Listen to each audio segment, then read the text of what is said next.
I am Cesar Maldonado. I'm the Chancellor of Houston Community College, and this is Los Lideres.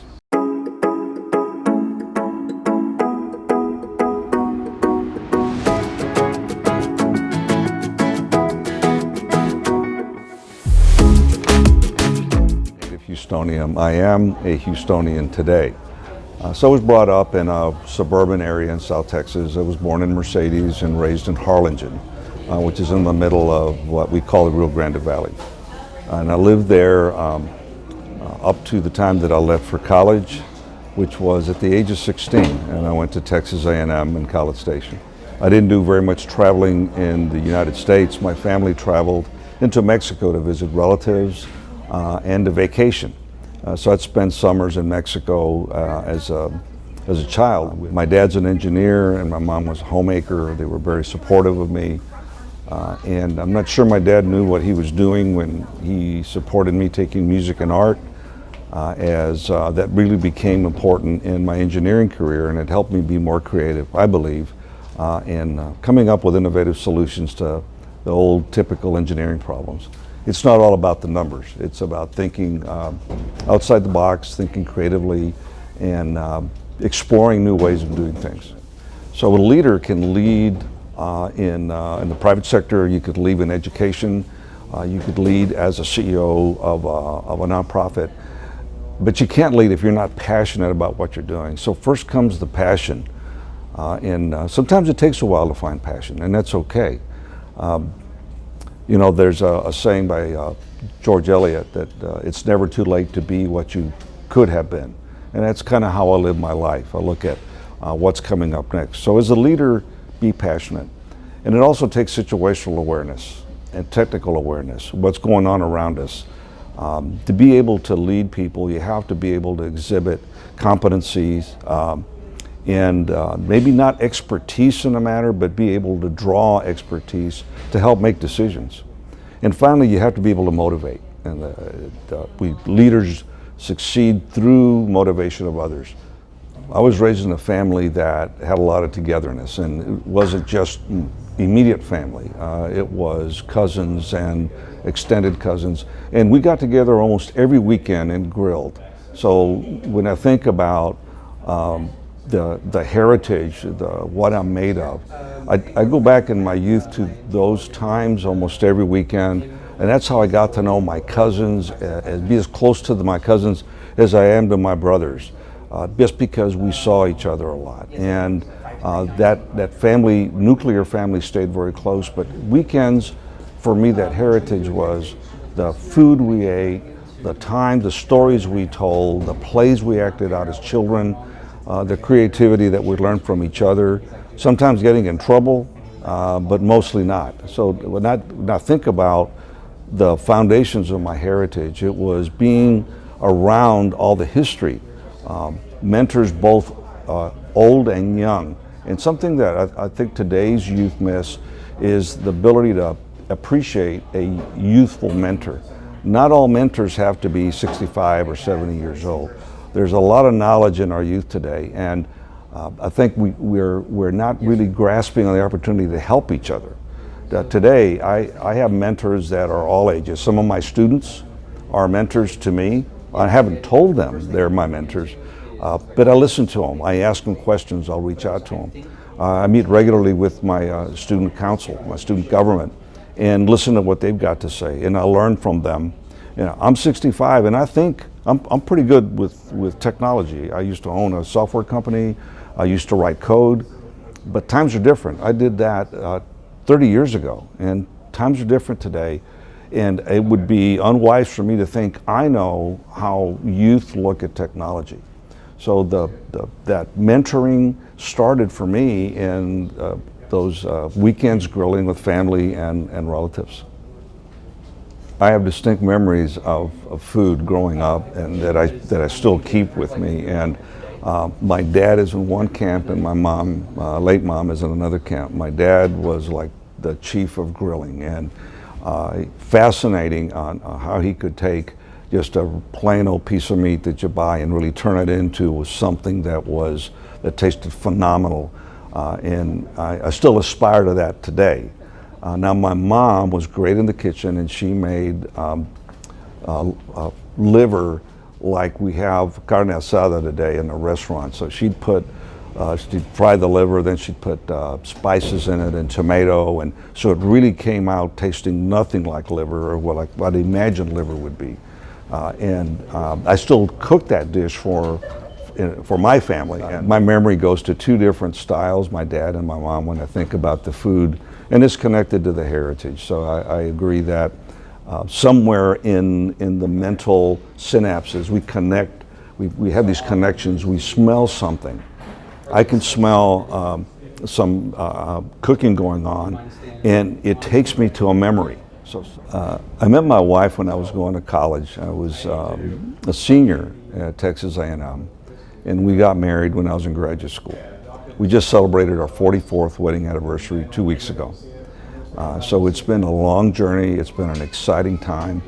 And what makes us strong is we share in our successes and in our challenges. And I can't think of anything that I've hidden from her, and I certainly feel that she hasn't hidden anything from me. So we bonded, we lived on our own. We were far enough away from family, so we had to learn to depend on each other. And I think that's probably the most important thing that solidified our marriage is I couldn't call my brother to come help me with something. The car wouldn't start, or my wife needed to write somewhere. It was just her and me. And so we came together in how to be ourselves and support each other. And that's helped us carry through today. I have 3 children. I've got a daughter that I'm very proud of. All 3 of my kids. My older daughter was a National Merit Scholar, honors graduate from A&M, UT Law School.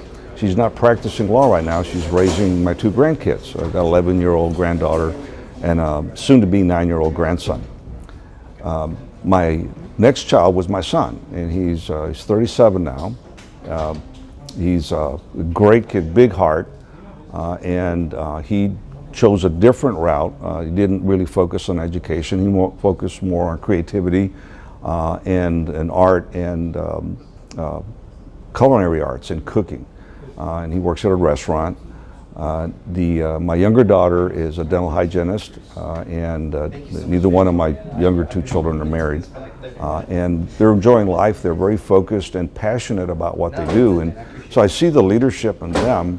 I am bilingual, and I think it's a blessing to be able to speak multiple languages. I wish I would speak more than 2 languages. If you don't practice a language, you tend to lose it. For me, the symptom is if I can think in Spanish and speak in Spanish, I'm doing fine. If I have to think in English and translate to Spanish, then I've been away from Spanish too long. And I'll go out and find someone to speak Spanish with for a while. So I begin thinking in Spanish. The thoughts are more fluid, and I think there's more creativity there by being able to cross languages in ideas, but still speak one language vocally. It's been important in my career because I've been able to communicate at several levels. For a couple of years, I was the interim chair of the Binational Conference on Technology, and this was all of the border states of the United States and Mexico would meet a few times a year to discuss science and technology, the research, cancer, healthcare, computers, aviation, and being able to speak in a public forum in both English and Spanish was a great benefit, and have helped me as a leader of that group. I find it nearly impossible to separate myself from my heritage. I don't know how you would do that. And we are the accumulation of our life. From the minute we can remember things that we saw, that we heard, through today. Every day there's more added to this portfolio that we are. So when I think in the context of how has heritage been a challenge, I don't see it as a challenge as a heritage issue. I see it as a challenge in the totality of who I am. Now maybe that happens because I have a certain experience because I'm Hispanic. Well, I can't separate me from being the Hispanic. I am me, and my friends know who I am. I don't see that my friends separate my heritage from me. I'm one person, as I think everyone that's watching this show is. So I have some experiences where I wonder maybe if the reaction that I received was because of my heritage, but I wouldn't characterize it as a challenge because I don't let obstacles keep me from achieving my goal. I figure out how to go around those obstacles, and there's ways to do that. If you want to work in a certain industry and you don't get hired, maybe you could start your own company. And although that seems like it's kind of a lofty goal, I've seen it, and that's how to work around some what we would characterize as challenges. So I view them as opportunities, and I know that sounds kind of cliche, but if you're really focused and you're passionate about what you want, you're almost oblivious or ignore what the cause of whatever that challenge might be, because I'm focused on my goal, and I don't let those type of the context of the experience detract me and derail me and distract me from what I'm trying to achieve. Technology wasn't around when I was 14. One of the ways I graduated from high school early was with correspondence courses. Now, no one knows what those mean anymore. There was no internet. There were no cell phones. The closest thing we had was a phone that had like a 4-foot cord on it, so you could kind of get away from the wall that the phone hung on. But the advice, if I would listen, and I'm not sure I would, because you know how most 14-year-olds are. Today's 14-year-old has such an opportunity with technology to explore careers, what's in the future, and if they latch on to technology, not in terms of getting addicted to being on the screen, but looking at it from a support tool to find information on what careers do, what's changing. You know, communication tomorrow is not going to be like it is today. It's constantly changing. Every year there's something new coming out. We're taping this in an Xfinity store, and I'm pretty good with technology, and I walked around here and I see a lot of stuff that I'm not familiar with, and I keep up with this stuff. Technology's evolving all around us, and we ground ourselves in the fundamentals, but not in the actual device. So we shouldn't get glued to our devices, but they're wonderful tools to get information on what our opportunities can be. Although I didn't do it when I was 14, I do it today, is at the end of the week, I jot down notes on what I learned this week.